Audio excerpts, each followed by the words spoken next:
Price the Lord. ஆண்டவரும் இரட்சகருமாய் இருக்கிறதான இயேசு கிறிஸ்துவின் நாமத்தில் உங்கள் யாவருக்கும் அன்பின் வாழ்த்துக்களை தெரிவித்துக் கொள்ளுகிறேன். ஹல்லேலூயா. எல்லாரும் சந்தோஷமாக இருக்கிறீங்களா?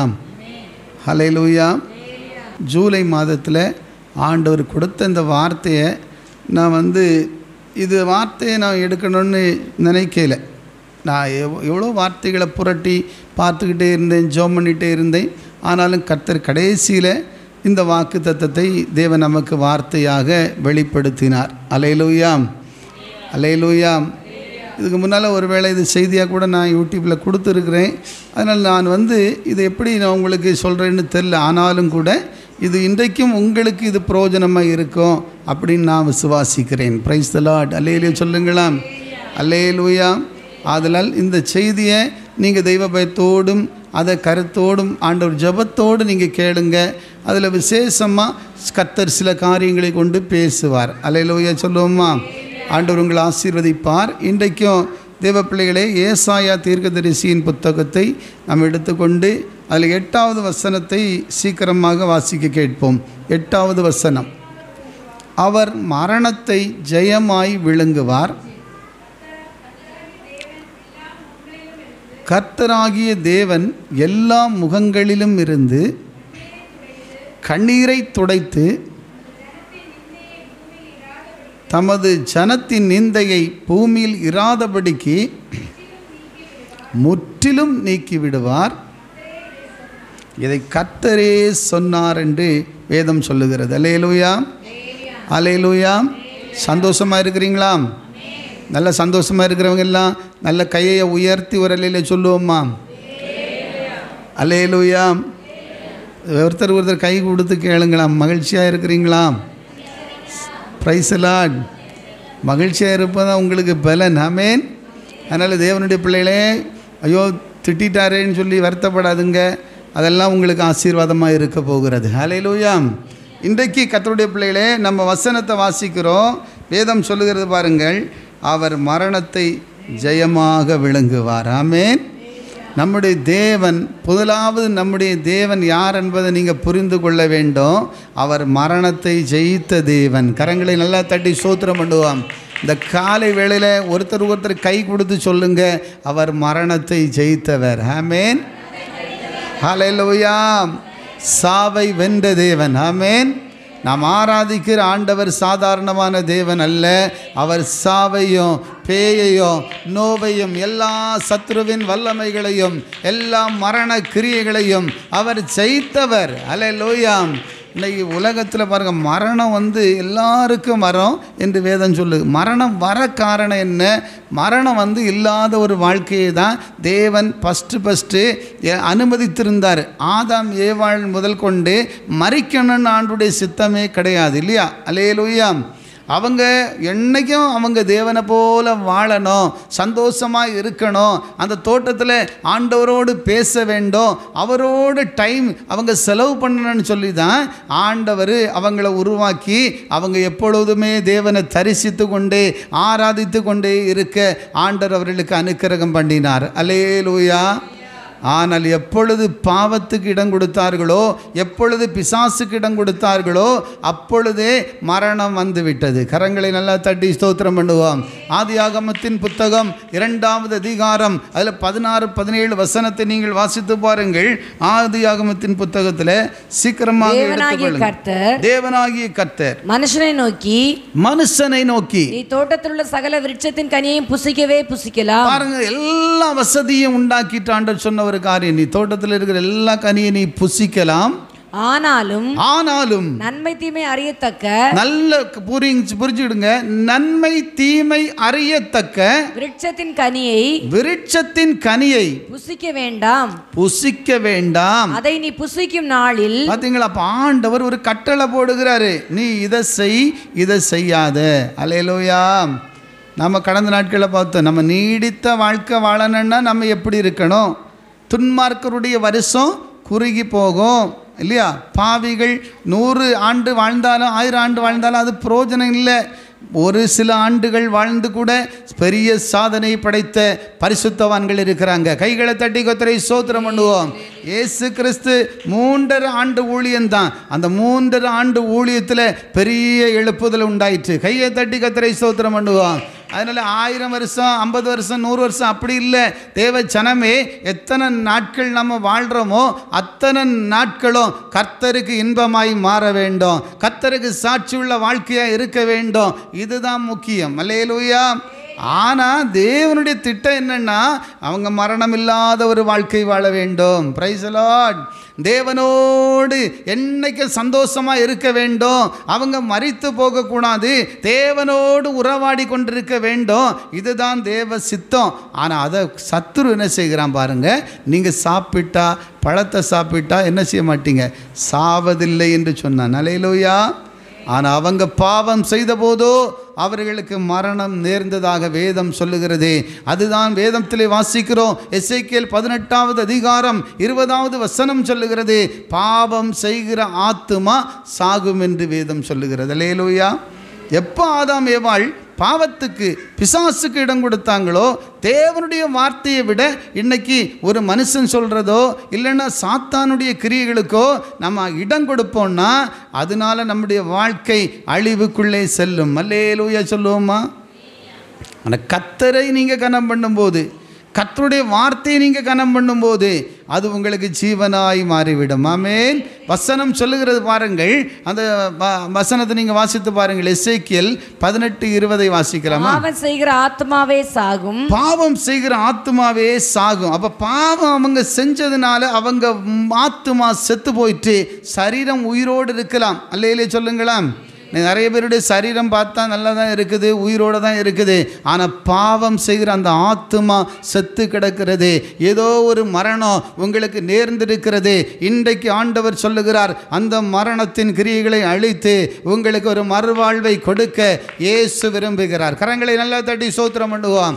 என் வாழ்க்கையில் ஒரு மரணத்தின் கிரியைகள் அழிக்கப்பட்டு எல்லா விதமான மரித்திருக்கிற அனுபவங்கள் மாறி ஒரு உயிர்ப்பின் மகிமை ஆண்டவர் ஊற்றப் போகிறார். அல்லேலூயா.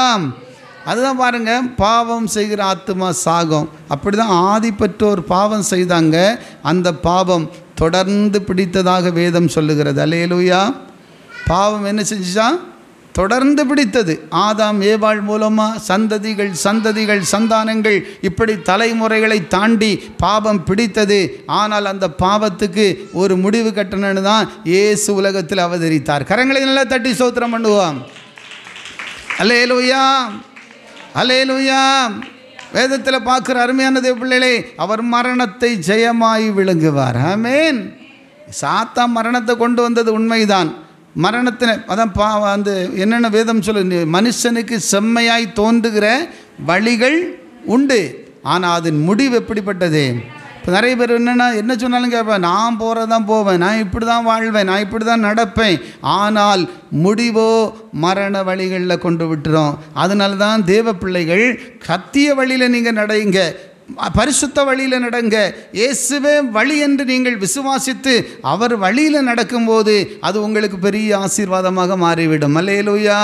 ஆதலால் தேவனுடைய வார்த்தை சொல்லுகிறது, மரணத்தை அவர் ஜெயமாக விழுங்க முக்கியமான காரியம் என்னென்னா, இயேசு கிறிஸ்து மரணத்தின் அதிகாரியாகிய சாத்தானை தமது மரணத்தினால் அழித்தார் என்று பாருங்கள். எபிரேயரின் புத்தகத்தில் வாசிக்கிறோம். எபிரேயர் 2வது அதிகாரம் 14, 15 2 வசனங்களை சீக்கிரமாக படிக்கலாம். 2 வசனங்கள் சீக்கிரமாக வாசிக்கலாமா?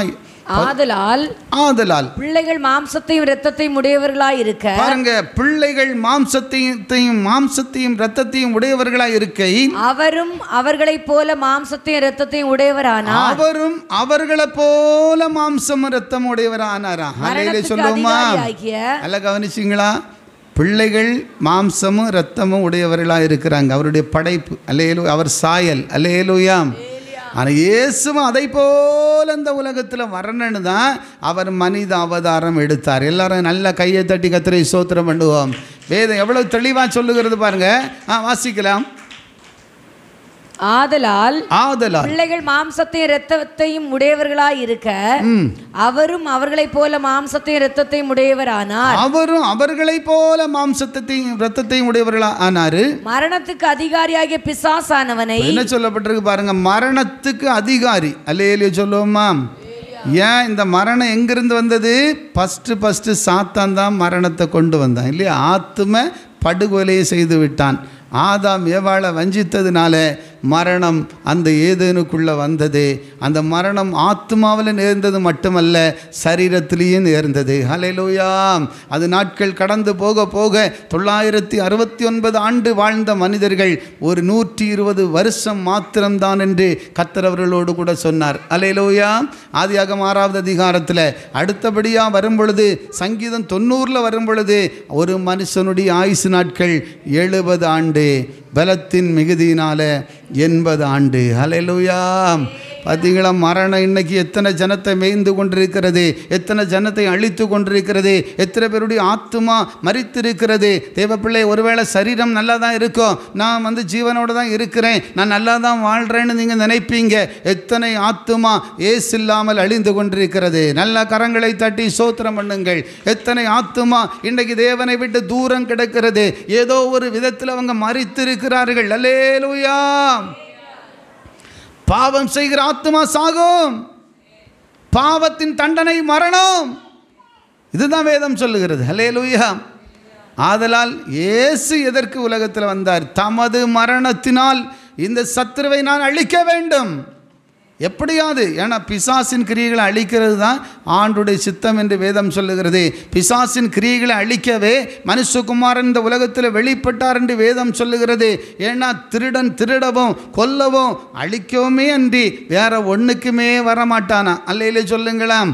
ஆத்மாவை திருடி ஆத்மாவை அழித்து கொன்று நரகாக்கினிக்கு கொண்டு போகிறதுக்காக தான் சாத்தான் இன்னைக்கு போராடுகிறான். ஆனால் இயேசு கிறிஸ்து அவைகளுக்கோ நான் நித்திய ஜீவனை கொடுக்க வந்திருக்கிறேன். கரங்களை நல்லா தட்டி ஸ்தோத்திரம் பண்ணுவோம். இயேசு கிறிஸ்து எதற்காக தேவ பிள்ளைகளே இந்த உலகத்தில் மரிக்க காரணம் என்ன? மரணத்துக்கு அதிகாரியாகிய சாத்தானின் தலையை நசுக்கி சிலுவையிலே வெற்றி சிறந்து ஆண்டவர் சொன்னார், மரித்தேன், சதா காலமோ இதோ உயிரோட வாழுகிறேன். கரங்களை நல்லா தட்டி ஸ்தோத்திரம் பண்ணுவோம். இன்னைக்கு ஒரே ஒரு கல்லறை திறந்து வைக்கப்பட்டிருக்குன்னா அது இயேசு கிறிஸ்துனுடைய கல்லறை தான். ஹல்லேலூயா! அவர் மரணத்துக்கு அதிகாரியாக இருக்கிறாரு. இப்போ சாத்தான் மரிக்க வைக்கிறான், ஆனால் இயேசு உயிர்ப்பிக்க வைக்கிறாரு. ஹல்லேலூயா! எல்லாம் உற்சாகமா இன்னைக்கு உங்கள் ஆவிக்குள்ள ஒரு உயிர்ப்பு உண்டாவதாக, சரீரங்களுக்குள்ள ஒரு உயிர்ப்பு உண்டாவதாக. செத்து கிடக்கிற ஆத்துமாக்கள்ல இயேசுவின் நாமத்தில் ஜீவன் உண்டாவதாக. மரித்த அனுபவங்கள், வியாதியினால் இருக்கிற மரண கிரியைகள், கண்ணிகள் இயேசுவின் நாமத்தில் மாற்றப்பட்டு ஒரு ஜீவனை கர்த்தர் தந்தருளுவாராக. அல்லேலூயா! அது மட்டும் இல்லை, ஏசப்பா வாழ்ந்த நாட்களில் எத்தனை பேருடைய மரணத்தில் ஆண்டவர் மறுவாழ்வு கொடுத்தார் இல்லையா? லாசரு மரித்து போனான். ஆமென். அப்போ ஆனால் ஆண்டவர் இயேசு என்ன சொன்னார்? கேள்விப்பட்ட உடனேயே மரித்து போய் எத்தனை நாட்கள் ஆயிற்று? எத்தனை நாள் ஆச்சு? 4 நாட்கள். 4 நாளான சடலம் நாரம். ஆனால் அந்த சகோதரி கூட சொல்கிறாங்க, அம்மா அவன் எங்கே இருக்கிறாரு, அவரை எழுப்பலாம் அப்படி சொல்லும்போது கல்லை எடுத்து போடுங்கன்னு ஆண்டவர் சொன்ன உடனேயே கல்லை எடுத்து போட்டால் அந்த சரீரம் நாரும் ஆண்டவரேன்னு சொல்லுகிறார். அல்லேலூயா! அப்படிப்பட்ட நாற்றம் பிடித்திருந்த அந்த சரீரம், அழுகி இருந்த அந்த சரீரம், ஆனால் இயேசு கிறிஸ்துனுடைய ஒரே ஒரு வார்த்தை, லாசருவே வெளியே வா. கையை தட்டி கர்த்தரை ஸ்தோத்திரம் பண்ணுவோம். லாசருவே வெளியே வா என்று சொன்ன இமை பொழுதுல மரித்து இருந்தவன் அவன் எழுந்து வெளியே வந்தான் என்று பார்க்கிறோம். எல்லாம் உற்சாகமா கரங்களை நல்லா தட்டி ஸ்தோத்திரம் பண்ணுவோம். உங்கள் வாழ்க்கையில் கூட எத்தனை அழுகிய நிலையில் இருக்கலாம், எல்லாம் முடிந்ததென்று இருக்கலாம் தேவ பிள்ளையே, ஆனால் உனக்கு மறுவாழ்வை கொடுக்க இயேசுவால மாத்திரம்தான் முடியும். அல்லேலூயா! எத்தனை அற்புதங்களை சொல்ல முடியும். அருமையானவர்களே, லூக்கா 7வது அதிகாரத்தில் ஒரு விதவையினுடைய மகன் மரித்து போனான். அவன் அடக்கம் பண்ண போகிறாங்க, கொண்டு அழுது கொண்டே போகிறாங்க. தாய் ஒரு விதவை அழுது கொண்டே கடந்து செல்லுகிறாங்க. அந்த டைமில் இயேசு கிறிஸ்து அந்த இடத்துல வரும்பொழுது பாருங்கள் என்ன நடந்துச்சு. இயேசு அந்த இடத்துல அவர்கள் மேலே மனதுருகி அந்த சரீரத்துக்கு மேலே கையை வைக்கிறார். வாசிக்கலாமா? ஆ லூக்கா 7:14-15 வாசிக்கலாம். கிட்ட வந்து இப்போ சுமந்துக்கிட்டே போகிறாங்க, ஒரு பாடையில் வச்சு சுமந்துக்கிட்டே போகிறாங்க, ஒரு சவப்பெட்டியை மாதிரி. அல்லேலூயா சொல்லுவோம்மா, அல்லேலூயா. ஆனால் கிட்ட இயேசு கிறிஸ்து அந்த ஜனத்துக்கு மேலே மனதுருகி கிட்ட வந்து அந்த பாடையை தொட்ட உடனே என்ன நடக்கிறது? அதை சுமந்தவர்கள் நின்றார்கள். அப்பொழுது அவர் வாலிபனே எழுந்திரு உனக்கு சொல்லுகிறேன் என்றார். உடனே என்ன நடக்குது பாருங்க, மரித்தவன் எழுந்து உட்கார்ந்து பேச தொடங்கினானா. எல்லாரும் உற்சாகமாக ஒரு கையை தட்டக்கூடாத, கர்த்தரை மயப்படுத்துங்க. தேவ பிள்ளையே, நம்முடைய தேவன் மரணத்துக்கு அருமையான மரணத்தை செய்த தேவன். அல்லேலூயா. மரணமும் பாதம் எல்லாம் அவர்கிட்ட தான் எல்லா அதிகாரமும் இருக்குது. ஆனால் சாத்தான் இப்படி ஒரு மரணத்தை கொண்டு வந்தாலும் இயேசு கிறிஸ்து இன்றைக்கும் ஜீவனை கொடுத்து மரித்தவர்களை எழுப்பி கொண்டிருக்கிறார். மரித்தவர்கள் அருமையானுள்ளே, இனி மரித்தவர்களுடைய வாழ்க்கை எப்படின்னா, கிறிஸ்துவுக்குள்ளே மரிக்கிறவங்க எல்லாம் மறுபடியும் எழுந்து அவரோடு அரசாட்சி செய்ய போகிறாங்க. அல்லேலூயா. கிறிஸ்துவுக்குள்ளே மரித்தவங்க பாக்கியவான் என்று எழுது. பாவத்தில் மாத்திரம் மரிச்சிடக்கூடாது. ஏதோ ஆண்டவரை ஏற்றுக்கொள்ளாமல் நீங்கள் மரித்து போகக்கூடாது. அதுதான் வேதம் சொல்லுகிறது. இருக்கிற நாட்களிலே மனம் திரும்புங்க, ரட்சிக்கப்பட உங்களை ஒப்பு கொடுங்க, ஆண்டவருக்கு ஒரு சாட்சாய் நீங்கள் நடையுங்க, வாழுங்க. இதுதான் தேவனுடைய பிள்ளையே உங்கள் வாழ்க்கையை உயிர்ப்பித்து பரலோகத்துக்கு நேராக கொண்டு போகும். அல்லேலூயா. மார்க் 5வது அதிகாரத்தில் 41வது வசனம் 42வது வசனத்தை நீங்கள் சீக்கிரமாக வாசிக்கலாம். ஒருவர் வாசிக்கலாமா சீக்கிரமா? பிள்ளையின் கையை பிடித்து தலித்தாகுமே என்றார். பிள்ளையின் கை, அந்த ஒரு சிறு மகள் மரித்து போனாள். அது யாவீர் என்கிற ஒரு தேவ மனுஷனுடைய மகள். அப்போது என்ன நடந்தது? இயேசுவினிடத்தில் ஓடி வருகிறார். அல்லேலூயா. இயேசுவினிடத்தில் வந்த உடனேயே ஆண்டு சொன்ன, பயப்படாத, விசுவாசமாக இரு. ஏன்னா அவன் மரித்து போனதை அந்த ஒரு வீட்டில் இருக்கிற ஒருத்தன் அறிவிக்கிறான். ஐயா, நீர் போதகரை தேடி போனது நல்லது தான், ஆனால் இப்போ உங்களுடைய குமாரத்தை என்ன செஞ்சிட்டா? மரித்தே போயிட்டா. சீக்கிரமாக நீர் வாரம் நடக்க வேண்டிய காரியத்தை பார்க்கலான்னு சொல்லும்போது இயேசு சொன்னார், பயப்படாத, விசுவாசம் உள்ளவனாயிரு. கரங்களை நல்லா தட்டி ஸ்தோத்திரம் பண்ணுவோம். பயப்படாத, விசுவாசம் உள்ளவனாயிருந்து அந்த யாவீரிடத்தில் ஆண்டவர் சொன்ன உடனேயே அடுத்தது சந்தோஷமாக சரி இயேசு வராரு, போகிறாங்க. பாருங்கள், வீட்டுக்குள்ளே போனால் எல்லாரும் சொல்கிறாங்க, இவர் மரித்து போனவர், இவர் என்ன செய்ய போகிறாரோ. ஆனால் அந்த டைமில் ஆண்டவர் என்ன செய்கிறார் பாருங்க, சிறு பிள்ளையினுடைய கையை தொட்டார். அல்லேலூயா. பிள்ளையின் கையை பிடித்து தலித்தாகுமே என்றார். என்ன சொன்னார்? தலித்தாகுமேன்னு சொன்னார்.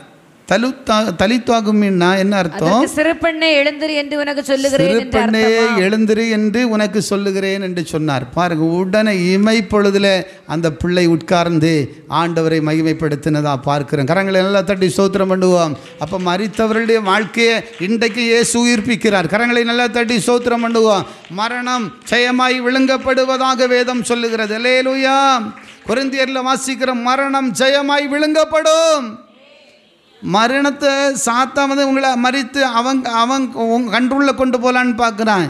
ஆனால் இயேசுனை ரட்சித்து உங்களை விடுவித்து உங்கள் கண்ணீரை துடைத்து உங்கள் மரண கண்ணிகளை மாற்றி உங்களை பரலோகத்தில் என்றும் அவரோடு வாழுகிறவர்களாய் மாற்றி கொண்டிருக்கிறார். அல்லேலூயா.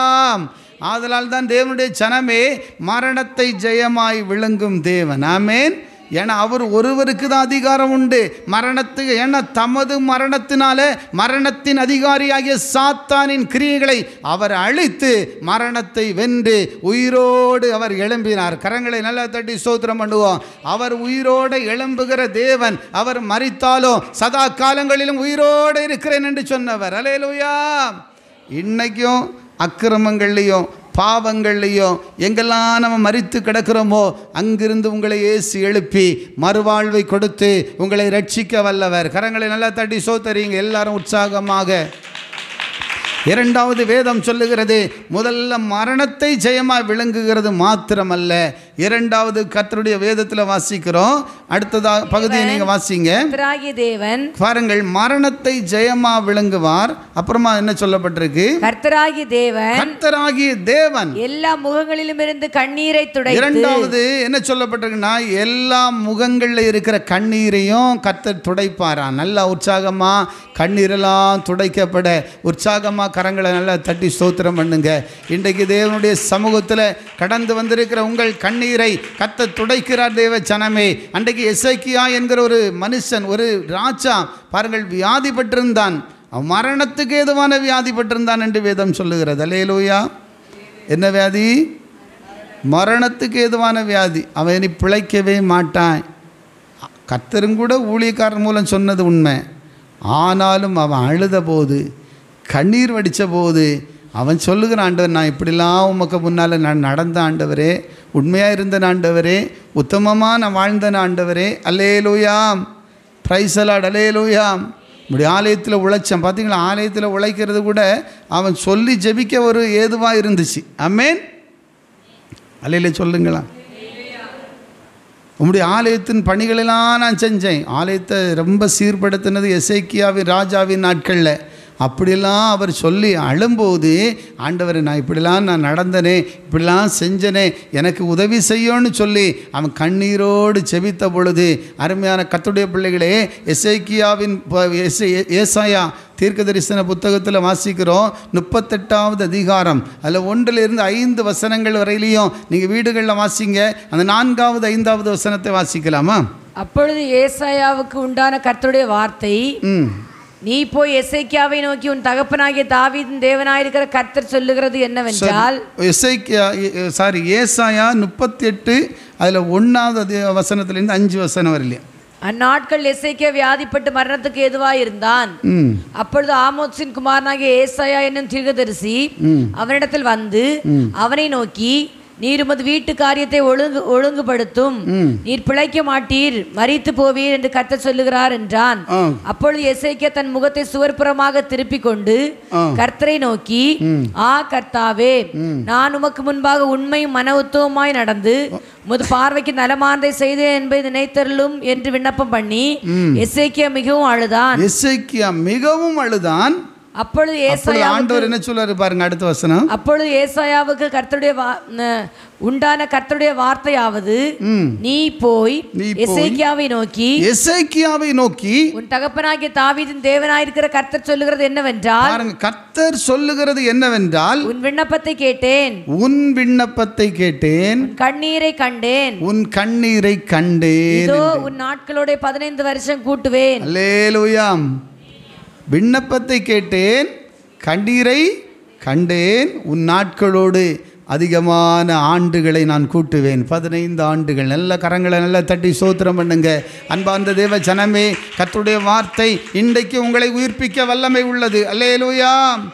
மரித்த அனுபவங்களை மாற்றக்கூடியது. வேதம் சொல்லுகிறது, உங்கள் விண்ணப்பத்தை கேட்கிற தேவன் மாத்திரமல்ல, உங்கள் கண்ணீரையும் காண்கின்ற தேவன். எல்லாம் உற்சாகமாக கரங்களை நல்லா தட்டி ஸ்தோத்திரம் பண்ணுங்க. கர்த்தருடைய வேதத்தில் வாசிக்கிறோம், அருமையான தேவ பிள்ளையே, எல்லா முகங்களில் இருக்கிற கண்ணீரை நான் துடைப்பேன். இன்றைக்கு அவரிடத்தில் கண்ணீரோடு வந்தவங்க எல்லாம் களிப்பாக மாறி இருக்காங்க. அல்லேலூயா. உங்கள் வாழ்க்கையில் அப்படி இயேசு உங்களுக்கு ஏதாவது செய்திருக்கிறாரா? அற்புதம் செய்திருக்கிறாரா?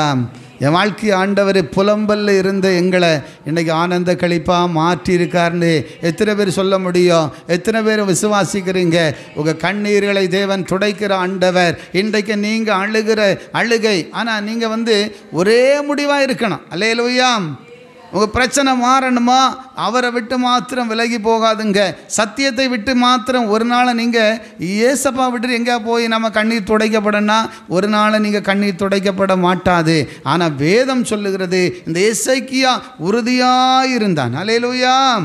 எந்த சூழ்நிலையில் ஆண்டவரை விட்டு விடாமல் இருந்தான். கடைசியாக பார்க்கிறோம், அவன் ஜெபித்த பொழுது அவன் சொல்கிற, ஆண்டவரே, நான் இப்படிலாம் உமக்கு முன்பாக உத்தமமாக நான் நடந்தேன் ஆண்டவரே. அல்லேலூயா. என்ன நினச்சிடுங்க ஆண்டவரேன்னு சொல்லி ஜெபித்த போது ஆண்டவர் சொல்லுகிறார், அந்த மனுஷனுக்காக ஆண்டவர் சொன்ன வாக்கு கூட மாற்றி மறுபடி ஆயுசு நாட்களை கூட்டி கொடுக்குறார். அல்லேலூயா. அப்போ தேவனால் கூடாதது என்ன இருக்குது தேவ பிள்ளையே? நம்மளை நினச்சி நீங்கள் உங்களை அழித்து போட்டுருவேன், உனக்கு முடிவு தான், இவ்வளோதான் முடிவுன்னு சொல்லலாம். ஆனால் அதே தேவனிடத்தில் நீ அழுதால், கண்ணீர் வடித்தால் நம்முடைய தேவன் தாங்கி கொள்ளவே மாட்டார். அல்லேலூயா. வசனம் சொல்லுகிற பாருங்கள், அவன் விண்ணப்பத்தை கேட்டேன், கண்ணீரை கண்டேன் என்று சொல்லி ஆண்டவர் அந்த இடத்துல மறுபடியும் அவனுக்கு ஒரு மறுவாழ்வை கொடுப்பது மட்டுமல்ல, அவன் கண்ணீர் துடைக்கப்படுகிறது. ஹல்லேலூயா சொல்லுவோமா? அல்லேலூயா. ஆதலால் தேவனுக்காக வாழுகிற குடும்பங்கள், தேவனுக்காக வாழுகிற ஜனத்தின் கண்ணீரை கர்த்தர் இன்றைக்கும் துடைத்து கொண்டே இருக்கிறாரு. எத்தனை பேர் வியாதி மரண படுக்கையில் இருந்து மறுவாழ்வை பெற்றிருக்கிறார்கள். எத்தனை பேருடைய வாழ்க்கையில் இன்றைக்கும் இயேசு அற்புதம் செய்து கொண்டே இருக்கிறார். எத்தனை பேர் விசுவாசிக்கிறீங்க? ஒரு விசை கரங்களை நல்லா தட்டி ஸ்தோத்திரம் பண்ணுங்க. இயேசுவால கூடாத காரியம் ஒன்றுமில்லை தேவ பிள்ளையே. மனுஷனால கூடாதது தான், டாக்டர்களால் கூடாதது தான், ஒருவேளை வைத்தியத்தினால கூடாதது தான், ஆனால் தேவனால எல்லாம் கூடும் என்று வேதம் சொல்லுகிறது. அல்லேலூயா. ஆதலால் தான் நீங்க விசுவாசத்தில் உறுதியாக இருங்க. ஆமென். வசனம் என்ன சொல்லப்படுது?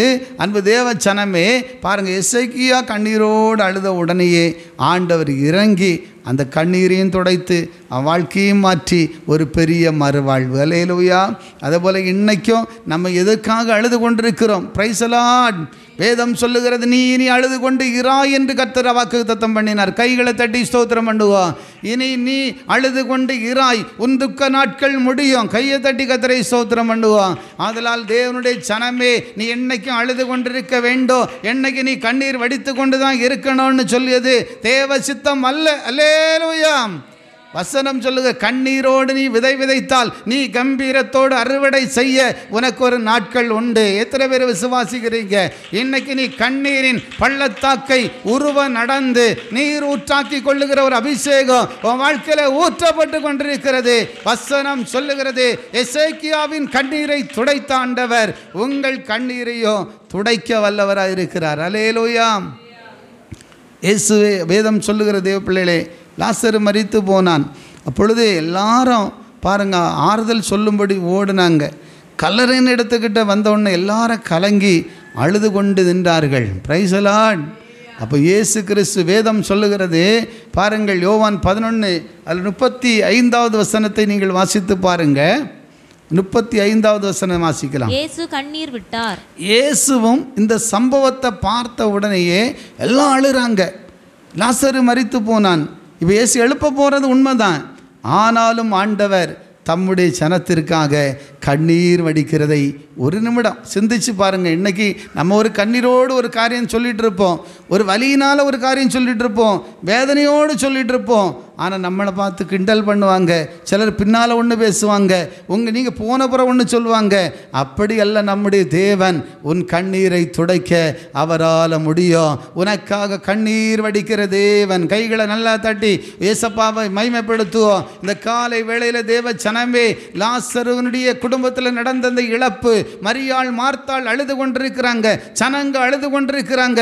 ஆனால் இயேசுவும் கண்ணீர் வடிக்கிறாரு. அல்லேலூயா. பேசதான் அற்புதம் செய்ய போகிறாரு, ஏன் கண்ணீர் வடிக்கணும்? ஏன் எல்லாம் அமைதியாக இருங்கப்பா, நான் தான் இப்போ என்ன செய்ய போகிறேன்? பெரிய அற்புதம் செய்ய போகிறேன், எல்லாரும் பார்க்க போகிறீங்க. அந்த இமைப்பொழுதில் ஆண்டவர் கண்ணீர் விட்டார். அல்லேலூயா. எருசலேம் தேவாலயத்தை நோக்கி இயேசு கண்ணீர் விட்டார். பலத்த சத்தத்தோடும் கண்ணீரோடும் ஜெபம் பண்ணினார். எல்லாம் உற்சாகமாக கரங்களை நல்லா தட்டி ஸ்தோத்திரம் பண்ணுவோம். நம்முடைய தேவனுடைய கண்ணீர் இன்றைக்கும் உங்களுக்காக ஊற்றப்பட்டு கொண்டிருக்கிறது. அவர் பலத்த சத்தத்தோடு ஜெபம் பண்ணி கொண்டே இருக்கிறார். பிதாவை நோக்கி பரிந்து பேசி கொண்டிருக்கிறார். நம்முடைய தேவன் அப்படியானா அவர் உனக்காக கண்ணீர் வடிக்கிறார் என்று சொன்னால் உன் கண்ணீரை துடைக்க அவரால் கூடாதா? எல்லாரும் உற்சாகமாக கரங்களை தட்டி ஆண்டவரை மகிமைப்படுத்துங்கள். கட்டாயமாக உன் கண்ணீரை துடைக்கக்கூடிய வல்லமை, அந்த அபிஷேகம், மகிமை உங்கள் குடும்பத்துக்குள்ளே இறங்கி வருகிறது. இன்றைக்கு விசுவாசத்தோடு, ஆண்டவரே என் கண்ணீருக்கு ஒரு முடிவை தாரும். அல்லேலூயா. தாவீது சொல்லுகிறான், ஆண்டவரே கண்ணீரே எனக்கு என்னவாயிற்று? கண்ணீர் தான் ஆண்டவர் எனக்கு உணவு. எத்தனையோ மனவேதனை, கண்ணீர். ஆகார் வனாந்திரத்தில் அழுதாள், பிள்ளை சாகிறதை நான் பார்க்க மாட்டேன் என்று சொல்லி அம்பரிகிற தூரத்திலே சென்று அழுது கண்ணீர் வடித்தாள். அந்த கண்ணீரை மாற்றி அவளையும் ஒரு பெருத்த சந்ததியாய் மாற்றின தேவன். கரங்களை நல்லா உற்சாகமாக ஸ்தோத்திரம் பண்ணுவான். என் அன்பு தேவனுடைய ஜனமே, இன்றைக்கும் கர்த்தரை நோக்கி ஓடுகிற உங்கள் கண்ணீர் துடைக்கப்படும். எல்லா முகங்களில் உள்ள கண்ணீரை என்னால் துடைக்க முடியும் என்று ஆண்டவர் சொல்லுகிறார். அல்லேலூயா. எந்த கண்ணீர் உன்னை வடிக்க வைத்து கொண்டிருக்கிறது? எதற்காக நீ கண்ணீர் வடித்து கொண்டிருக்கிறாய்? ஒருவேளை வியாதியா, இல்லை பிரச்சனையா, இல்லை போராட்டமா, இல்லை நீ அலைந்து கொண்டு கிடக்கிறாயா? இயேசுவின் நாமத்தில் உங்கள் கண்ணீர் துடைக்கப்படும். வசனம் சொல்லுகிறது, எல்லா முகங்களில் இருக்கிற கண்ணீரை நான் துடைப்பேன். அல்லேலூயா. அவரால் தாங்க உங்கள் கண்ணீரை துடைக்க முடியும். வேறு யார்கிட்டையும் போய் நீங்கள் அழுதாலும் அவங்க உங்கள் கேட்பாங்க, எல்லாம் கேட்டுக்கிட்டு. ஆனால் பிறகு ஒன்று சொல்லுவாங்க, தேவ பிள்ளையே, ஆதலால் ஆண்டுடைய பாதத்தில் வடிக்கிற கண்ணீர் விலையேற பெற்ற கண்ணீர். ஹல்லேலூயா. என் கண்ணீர் எங்கே இருக்குது? துருத்தியில் இல்லையா இருக்குது? அது உம்முடைய கணக்கில் இல்லையா இருக்குது? ஹல்லேலூயா. அதனால் அன்பு தேவ ஜனமே, நீங்கள் இரவும் பகலும் ஜெபிக்கிற கண்ணீர் விலை இல்லாமல் போகாது. இரவும் பகலும் தேவ சமூகத்தில் அழுகிற கண்ணீருக்கு விலை இல்லாமல் போகாது. நீ உபவாச ஜெபத்தில் வடிக்கிற கண்ணீருக்கு பலன் இல்லாமல் போகாது. ஏதோ உனக்கு தடை இருக்கலாம், ஆனால் கர்த்தர் இமைப்பொழுதில் அற்புதங்களை செய்து உன் கண்ணீரை, உன் புலம்பலை ஆனந்த களிப்பாய் மாற்ற அவரால் கூடும். தேவ ஜனமே, கர்த்தருடைய வாக்கை நீங்கள் பிடித்து கொள்ளுங்கள். அல்லேலூயா. அதனால் கண்ணீரை துடைக்கிற தேவன். வெளிப்படுத்தல் அதில் 7வது அதிகாரம் 21வது வசனத்தை நீங்கள் வாசித்து பாருங்கள். வெளிப்படுத்தலில் சீக்கிரமாக எடுத்துக்கொள்ளுங்க. 7வது அதிகாரம் 17வது வசனம். வெளிப்படுத்தல் 7:17 வாசிக்கலாம். சிங்காசனத்தின் மத்தியில் இருக்கிற ஆட்டுக்குட்டியானவரே. இப்போ பாருங்க, ஒரு திரளான கூட்டம் பரலோகத்தில் போய் கடைசி நிற்கிறாங்க. அப்போ மிகுந்த உபத்திரவத்திலிருந்து வந்தவங்கன்னு சொல்லி தூதரிடத்தில் ஆண்டவர் பேசுறாரு பாருங்க. அப்போ என்ன நடக்குது வாசிங்க. சிங்காசனத்தின் மத்தியில் இருக்கிற ஆட்டுக்குட்டியானவரே, சிங்காசனத்தின் மத்தியில் இருக்கிற ஆட்டுக்குட்டியானவரே, இவர்களை மேய்த்து, இந்த ஜனத்தை மேய்த்து, இவர்களை ஜீவ தண்ணீர் உள்ள ஊற்றுகள் அண்டைக்கு, இவர்களை ஜீவ தண்ணீர்கள் அண்டையில் உள்ள ஊற்றுகள் என்ற இடத்தில் நடத்துவார். தேவன் தாமே. நல்ல கவனிங்க. இப்போ தேவன் தாமே இவர்களுடைய கண்ணீர் யாவையும் துடைப்பார். தேவன் தாமே இவர்களுடைய கண்ணீர் யாவையும் துடைப்பார். கரங்களை நல்லா தட்டி ஸ்தோத்திரம் பண்ணுவோம். அன்பு தேவ ஜனமே, இன்றைக்கு தேவனுக்காக வாழுகிற, தேவ சித்தம் செய்கிற, கர்த்தருக்காக உண்மையாக இருக்கிற ஒரு தேவ பிள்ளைகளுக்கு ஒரு நாள் இந்த உலகத்தை விட்டு நாம் கடந்து போகும்போது ஆண்டுடைய ராஜ்யத்தில் உங்கள் கண்ணீரெல்லாம் துடைக்கப்படும். அல்லேலூயா. இங்கேயே உங்கள் கண்ணீரை துடைக்கிறார். கரங்களை நல்லா தட்டி ஸ்தோத்திரம் பண்ணுவோம். அழாதே என்று சொல்லார் இல்லையா? அல்லேலூயா, அல்லேலூயா. அழாதேன்னு சொல்லி ஆண்டவர் அற்புதம் செய்கிற ஆண்டவரே, இன்றைக்கும் தேவன் உங்கள் கண்ணீரை துடைப்பார். எசேக்கியாவின் கண்ணீரை துடைத்தது உண்மையானால் உங்கள் கண்ணீருக்கும் ஒரு முடிவு உண்டாகும். ஆண்டவர் சொல்லுகிறார், தாவீதை புலம்பலில் இருந்து ஆனந்த களிப்பை கொடுத்த தேவன் இன்றைக்கும் நம்முடைய வாழ்க்கையிலே ஒரு மாற்றங்களை தர தேவனால கூடும். தேவ பிள்ளையே, வசனம் சொல்லுகிறது, வெளிப்படுத்தல வாசிக்கிறோம், கண்ணீர் யாவையும் துடைப்பார்.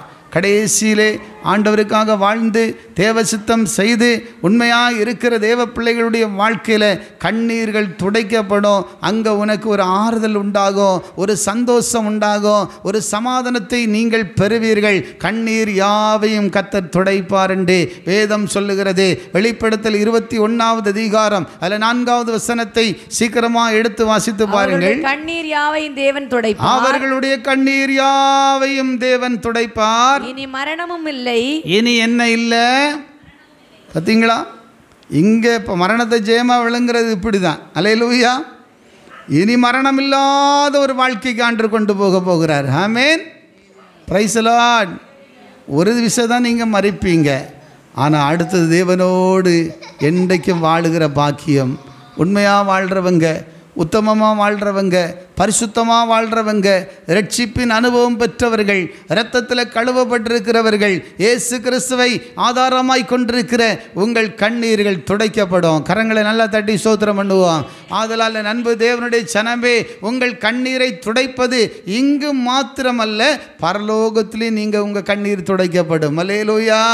வேதம் சொல்லுகிற பாருங்க, கண்ணீர் யாவையும் துடைப்பார், இனி மரணமும் இல்லை, துக்கமும் இல்லை. பாருங்க நல்லா கவனிங்க, மரணமும் இல்லை, துக்கமும் இல்லை, அலறுதலும் இல்லை. நல்லா கவனிங்க, அலறுதலும் இல்லை, வருத்தமும் இல்லை, வருத்தமும் இல்லை. முந்தினவைகள் ஒளிந்து போயின, முந்தினவைகள் எல்லாம் ஒளிந்து போச்சு. இந்த உலக பாடெல்லாம் இனி ஒரு நாள் கடந்து போக போகுது. கரங்களை நல்ல விசுவாசத்தோடு தட்டி கர்த்தரை ஸ்தோத்திரம் பண்ணுவோம். ஆதலால் அன்பு தேவ ஜனமே, இன்னைக்கு நீங்கள் வடிக்கிற கண்ணீருக்கு ஒரு நாள் பலன் உண்டு. அல்லேலூயா. இன்றைக்கு கொஞ்ச கால வாழ்க்கை தான் தேவ ஜனமே, பாடுகள், போராட்டங்கள், பிரச்சனைகள்.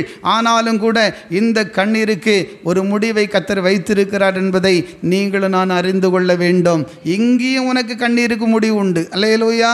என்னை ஏசப்பட்ட வந்து நீ வடிக்கிற கண்ணீரை சேர்த்து வைக்கிறாரு, துருத்தியில் வச்சிருக்கிறாரு, கணக்கில் இருக்குது. கட்டாயமாக கண்ணீருக்கு பலன் வரப்போகிறது. Price the lord. ஒரு நாள் வரும், அன்னைக்கு கண்ணீர் உங்களுக்கு பெரிய வெற்றியை கொண்டு வருகிறதா இருக்கிறது. ஆதலால் தேவனுடைய ஜனமே, அப்புறமா நம்ம இன்னும் தொடர்ந்து அந்த ஏசாயாவில் வாசிக்கிறோம். 25வது அதிகாரத்தில் 8வது வசனத்தினுடைய கடைசி பகுதியை வாசித்து பாருங்கள். தமது ஜனத்தின் நிந்தையை, 3வது கர்த்தருடைய வேதம் சொல்லுகிறது, தமது ஜனத்தின் நிந்தையை பூமியில் இராதபடிக்கு. முதலாவது கர்த்தர் என்ன செய்கிறார்? மரணத்தை ஜெயமா விளங்குவார். ஹல்லேலூயா. ஒருத்தர் கை கொடுத்து சொல்லுங்க, மரணத்தை தேவன் ஜெயமாய் விளங்குவார். மரணத்தை ஜெயமா விளங்குவார். சொல்லுங்க, கையை கொடுங்க. சிலர் கை கொடுங்கன்னு சொன்னா சும்மா இப்படி கை ஷேக்கன் கொடுக்க சொல்ல, நாங்கள் உங்களை மரணத்தை ஜெயமாய் விளங்குவார். இரண்டாவது, தேவன் எல்லா முகங்களில் உள்ள கண்ணீரையும் துடைப்பார். மூன்றாவது கர்த்தர் சொல்லுகிறார், தமது ஜனத்தின் நிந்தையை பூமியில் இராதபடிக்கு முற்றிலும் நீக்கி போட போகிறார். ஹல்லேலூயா, ஹல்லேலூயா. வேதம் சொல்லுகிறது, இன்னைக்கு அநேக நிந்தைகள் தேவ ஜனத்தை மூடிட்டே இருக்கு. ஏதோ ஒரு நிந்தை. ஹல்லேலூயா. நிறைய நிந்தைகள் இருக்கு இல்லையா?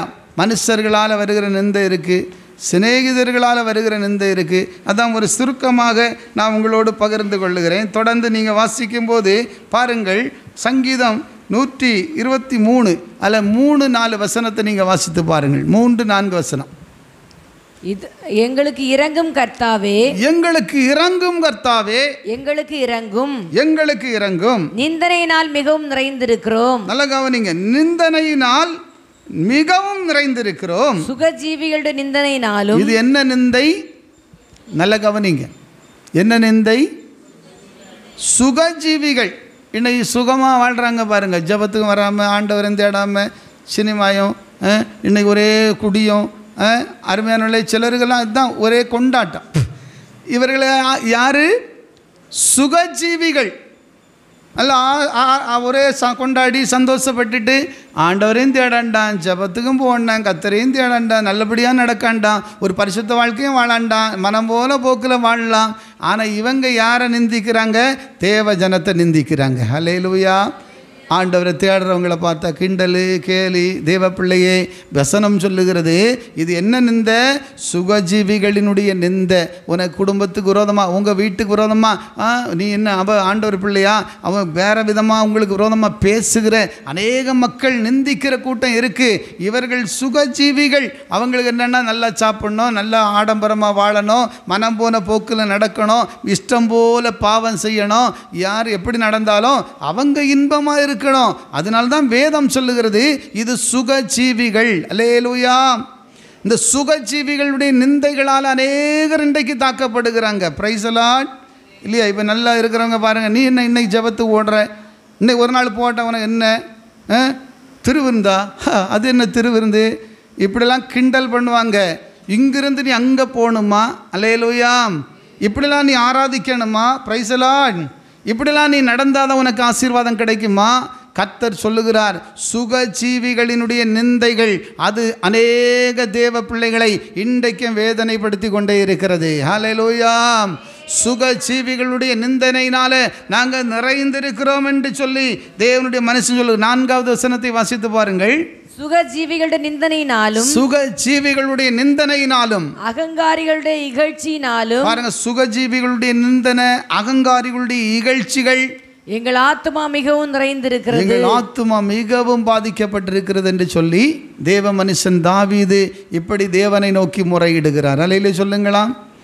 அல்லேலூயா, அல்லேலூயா. அருமையான கர்த்தருடைய பிள்ளையே, எந்த நிந்தையாக இருந்தாலும் இயேசு மாற்ற வல்லவராக இருக்கிறார். ஆமென். 2வது ஒரு காரியம், சங்கீதம் 55 வாசிக்கும் போது பாருங்க, 55வது அதிகாரம் 12வது வசனத்தை எடுத்து பாருங்கள். 12வது வசனத்தை வாசிக்கலாம். சங்கீதம், என்னை நிந்தித்தவன் சத்துரு அல்ல, என்னை நிந்தித்தவன் சத்துருவல்ல, அப்படி இருந்தால் சகிப்பேன்.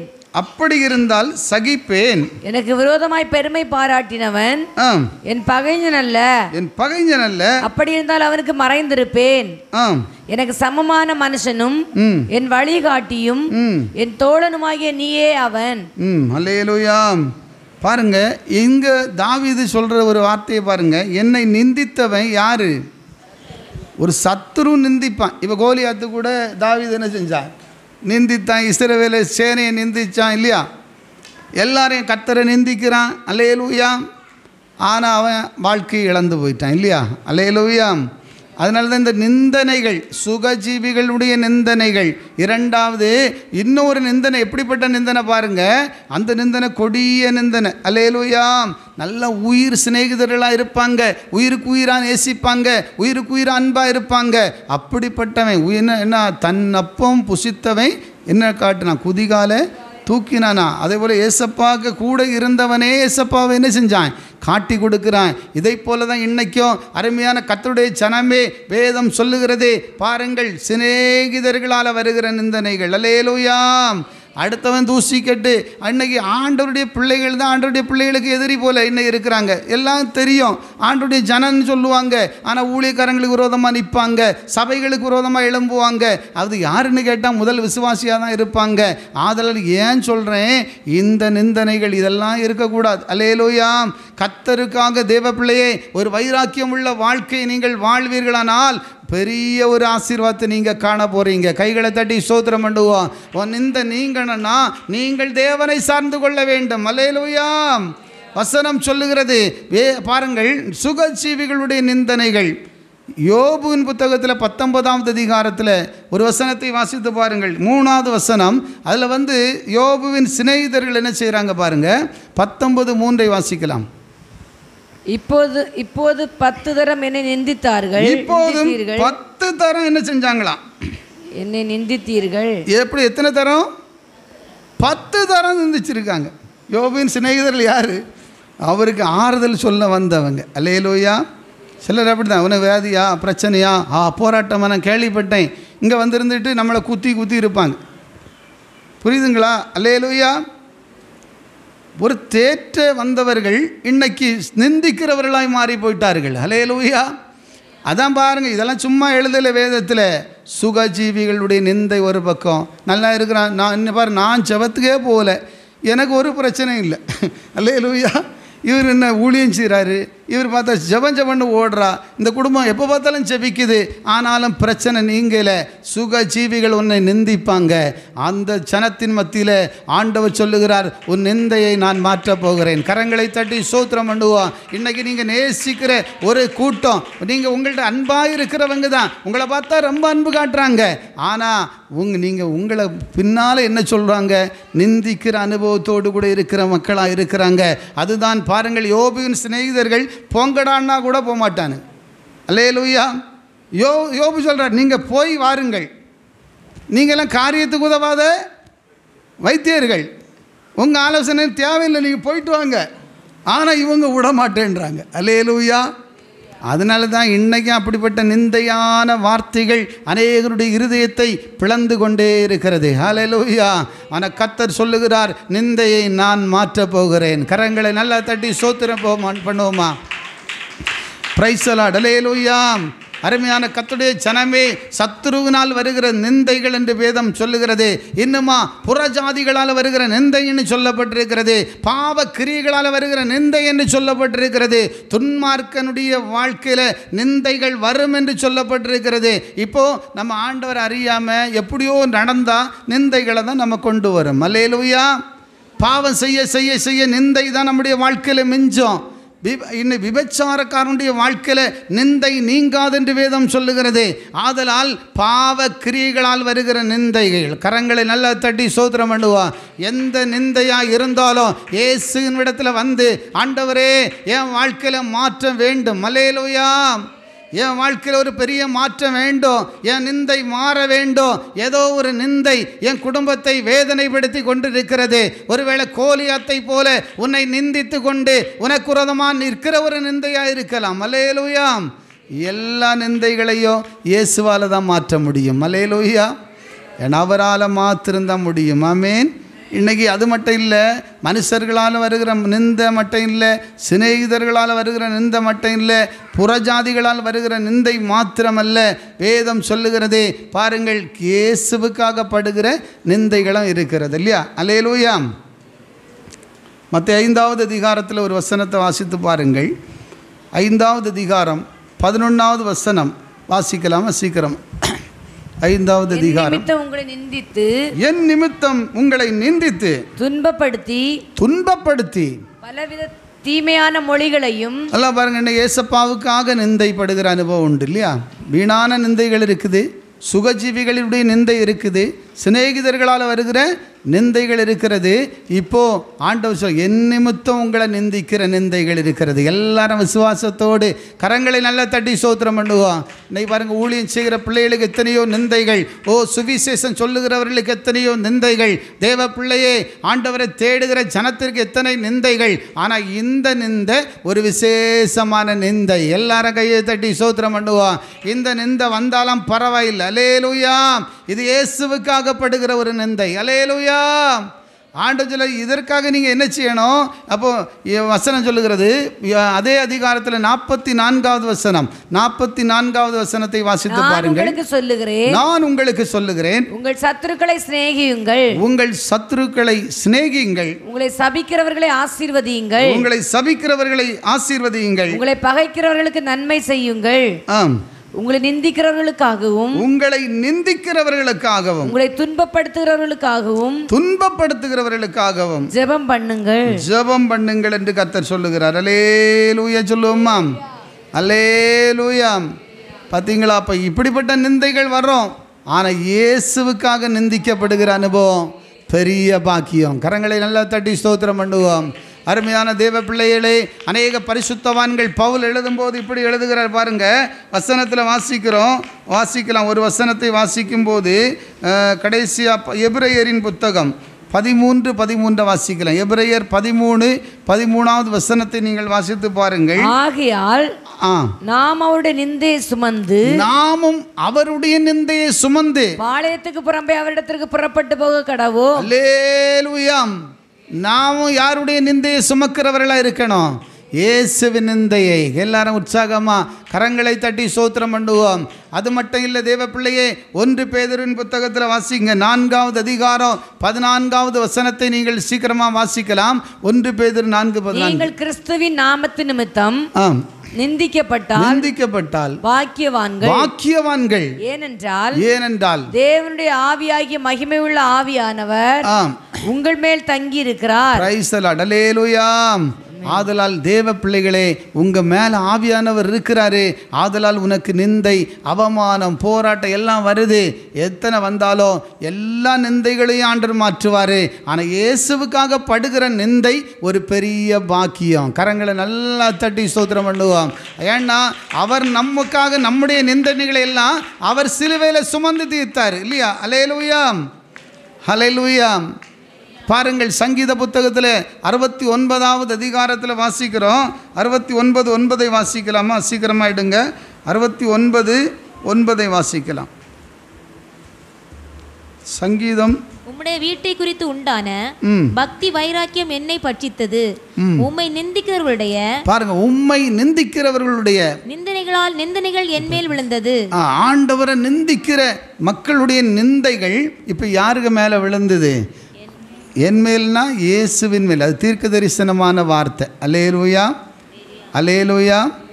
உம்முடைய வீட்டை குறித்து உண்டான பக்தி வைராக்கி என்னை பட்சித்தது. இயேசு கிறிஸ்து தானே அவர் தேவாலயத்தை பாழாக்கும் போது, தேவாலயத்தை எல்லாம் அவங்க கெடுத்து நாசப்படுத்தும் போது அவர் வைராக்கியத்தோடு ஒரு சவுக்கை பின்னி அந்த இடத்துல அவர் சொன்ன ஒரு வார்த்தை, அது இயேசுவை குறித்து எழுதப்பட்டதாக இருக்கிறது. அல்லேலூயா சொல்லுங்களாம், அல்லேலூயா. ஆதலால் தேவனுடைய பிள்ளையே, நம்முடைய நிந்தைகளை எல்லாம் அவர் சிலுவையில் சுமந்திருக்கிறார். அல்லேலூயா. வசனம் சொல்லுகிற ரோமர் 15வது அதிகாரம், ரோமரில் வாசிக்கிறோம் 15:3 வாசிக்கும் போது, ரோமர் 15வது அதிகாரம் 3வது வசனத்தை எடுத்து வாசிக்க. 15வது அதிகாரம் 3வது வசனத்தை வாசிப்போம். கிறிஸ்து நமக்காக பிரியமாய் நடவாமல், கிறிஸ்து நமக்காக பிரியமாய் நடவாமல், உம்மை நிந்திக்கிறவருடைய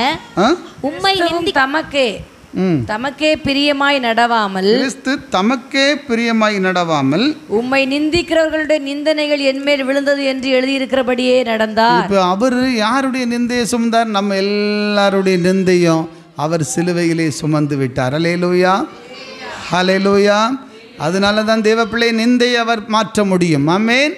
வேதம் சொல்லுகிறது என்னென்ன நிந்தையை மாற்ற. ஏன்னா வேதத்தில் சங்கீத புத்தகத்தில் ஒரு வார்த்தை உண்டு, உம்மை நிந்திக்கிறவருடைய. இப்போ நானும் ஒரு மனுஷன் இல்லை, நான் ஒரு புழு, நான் நிந்திக்கப்பட்டிருக்கிறேன் அப்படி சொல்லிட்டு வேதத்தில் தீர்க்க தரிசனமான வார்த்தை, இயேசு கிறிஸ்துவை அவமானப்படுத்துவார்கள் என்று சொல்லி, நிந்திப்பார்கள் என்று சொல்லி தெளிவாக எழுதப்பட்டிருக்கிறது. அல்லேலூயா சொல்லுங்களேன். ஏரோது ராஜா இயேசுவை நிந்திச்சானா இல்லையா? சிலுவையில் கள்ளர்கள் நிந்தித்தார்கள், போர் சேவர்கள் நிந்தித்தாங்க. ஆனால் எல்லா நிந்தையும் இயேசு சிலுவையில் சுமந்து நம்ம எல்லாரும் நிந்தை இல்லாத ஒரு வாழ்க்கை வாழ கரங்களை எல்லாம் தட்டி ஸ்தோத்திரம் பண்ணுவோம். நீங்களும் நானும் நிந்தை இல்லாமல், வேதத்தில் ஆண்டவர் சொல்றார், எல்லா நிந்தைகளை நான் புரட்டி போட போகிறேன். தமது ஜனத்தை விட்டு நிந்தையை விலக்குகிற தேவன். வசனம் சொல்லுகிறது தமது நிந்தை, பாருங்க, தமது ஜனத்தின் நிந்தையை பூமியில் இராதபடிக்கு முற்றும் நீக்கி போடுவாராம். ஹல்லேலூயா. வேதம் சொல்லுகிற யோசுவாவின் புத்தகம் 5வது அதிகாரம் 9வது வசனம் சொல்லுகிறது, பாருங்கள், எகிப்து நிந்தையை ஆண்டவர் புரட்டி போடுவேன் என்று சொன்னார். ஹல்லேலூயா. இன்றைக்கி எகிப்தில் உள்ள நிந்தை என்பது அடிமைத்தனத்தின் நிந்தைகள் உங்களை விட்டு புரண்டு போகிறது. எத்தனை பேர் விசுவாசிக்கிறீங்க? எத்தனை பேருடைய வாழ்க்கையில் விசுவாசம் இருக்கிறது? ஏதோ உன்னை அடிமைப்படுத்தி வைத்திருக்கிற நிந்தையின் அனுபவங்கள் உங்களை விட்டு மாறப்போகிறது. கரங்களை நல்லா தட்டி ஸ்தோத்திரம் பண்ணுவோம். எகிப்தின் நிந்தையை நான் புரட்டி போடுவேன் என்று ஆண்டவர் சொன்னார். யோவேல் தீர்க்கதரிசியின் புத்தகம் தேவப்பிள்ளையே 2வது அதிகாரத்திலே அங்கு சொல்லப்பட்டிருக்கிறது, இனி நான் புற ஜாதிகளுக்கு மத்தியில் உன்னை நான் நிந்தையா வைக்கவே மாட்டேன், உனக்கு எல்லா நன்மையும் தந்து உன்னை நான் ஆசீர்வதிப்பேன். கையை தட்டி ஸ்தோத்திரம் பண்ணுவோம். நீங்கள் மனம் திரும்பும் பொழுது, நீங்கள் ஆண்டவருக்கு ஒப்பு கொடுக்கும் போது, சத்தியத்துக்கு நீங்கள் கீழ்ப்படியும் பொழுது உங்கள் நிந்தைகள் மாறும். நிந்தைகள் மாறுவது மாத்திரமல்ல, நிந்தைகளை இயேசுவே சிலுவையில் சுமந்து தீர்த்துட்டாரு. இனி நீங்கள் நிந்தனையோடு வாழ வேண்டிய அவசியம் இல்லை. ஒரு நாள் தான் நாம் நிந்திக்கப்பட்டு கிடந்தோம், தள்ளப்பட்டு கிடந்தோம், சொந்த பந்தங்கள் உன்னை அவமானப்படுத்தினது. ஓ அருமையான பிள்ளையே, நீ நம்பினவர்கள் உன்னை நிந்தித்தார்கள். சிநேகிதர்கள் தான், ஆலோசனை சொல்ல வந்தவர்கள் தான், உன்னை நேசித்து வந்தவர்கள் தான், ஆனால் உன்னை நிந்தித்தார்கள். 10 தரம் என்னை நிந்தித்தார்கள் என்று யோபு சொல்லுகிறான். அல்லேலூயா. எத்தனை தர நிந்தையாக இருந்தாலும் இயேசு மாற்ற வல்லவர். ஏன்னு சொன்னால் உங்கள் நிந்தையோ என் நிந்தையோ இயேசு தான் சிலுவையிலே சுமந்து தீர்த்திருக்கிறாரு. ஆதலால் இன்றைக்கு ஆண்டவரே, என் நிந்தையை நீங்கள் சுமந்ததுனால பவுல் எழுதுகிறாரு, நான் கிறிஸ்துவின் நிந்தைகளை நானும் சுமக்க விரும்புகிறேன். அல்லேலூயா. அதானே சொல்லப்பட்டிருக்கு. பாருங்கள், ரோமரில் வாசிக்கிறோம். கடைசியாக பாருங்கள், ரோமரின் புத்தகத்தில் ஒரு வசனம் இருக்குது பாருங்கள். அதில் சொல்லப்பட்டிருக்கு,